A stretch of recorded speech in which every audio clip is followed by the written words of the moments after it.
Now let's create our little wire shape at the top of our stun gun. So we want to have a piece kind of extending out from this opening that we just created and connecting into this top kind of half circle piece that we've got here. I want to have a little kink in this, so I want to bring up this opening a little bit higher. So let's select those points.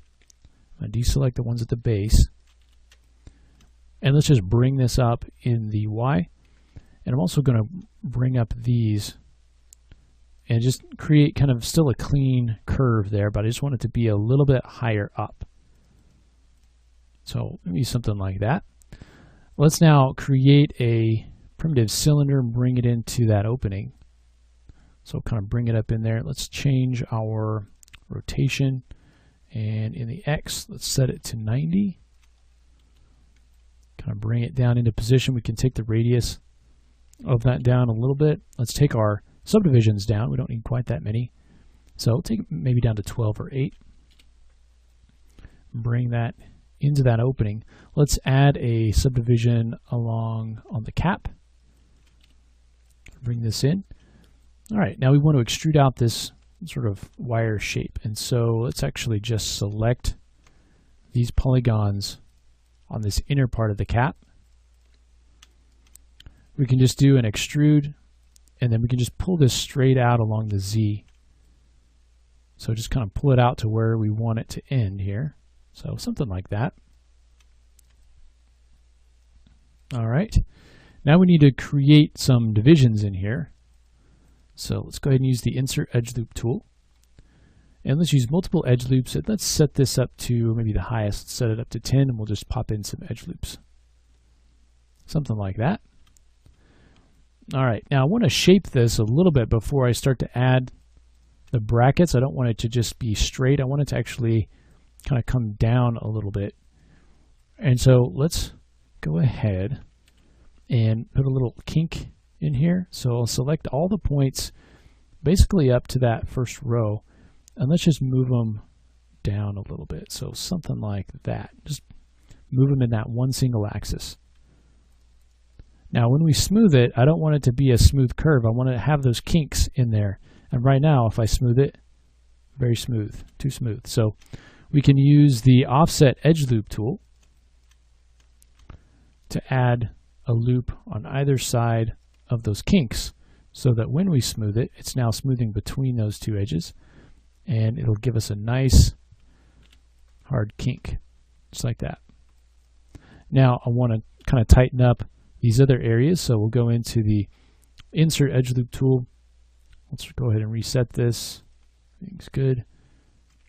And we'll come in and add an edge loop on the front, and then a couple back here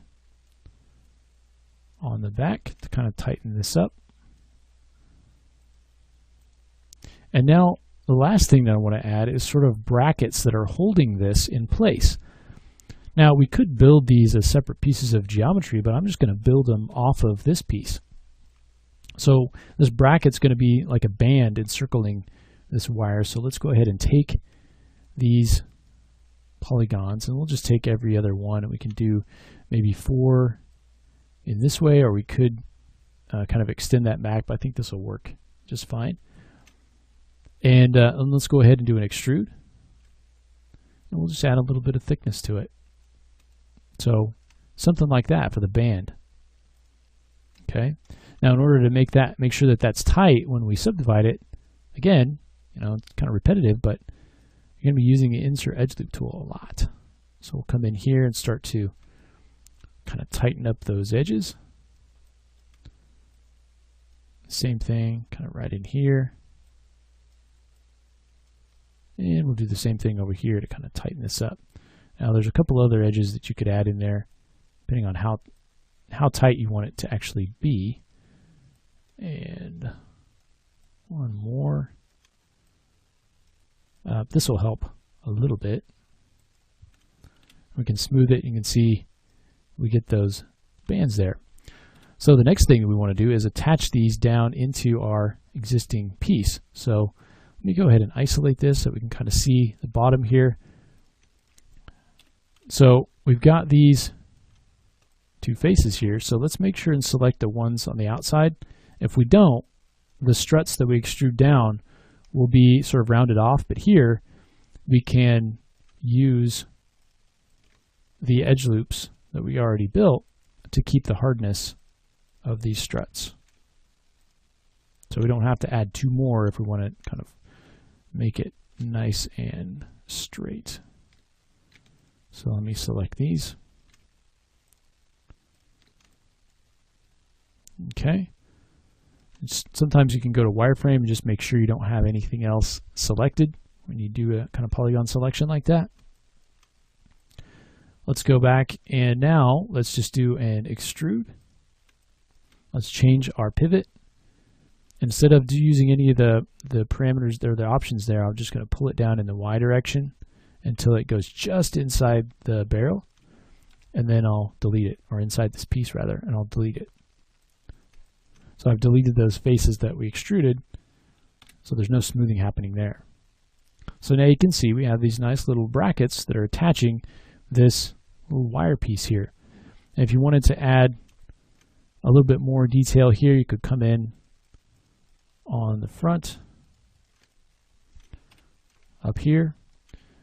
We could start to do a little bit more here, do a little bit of an offset.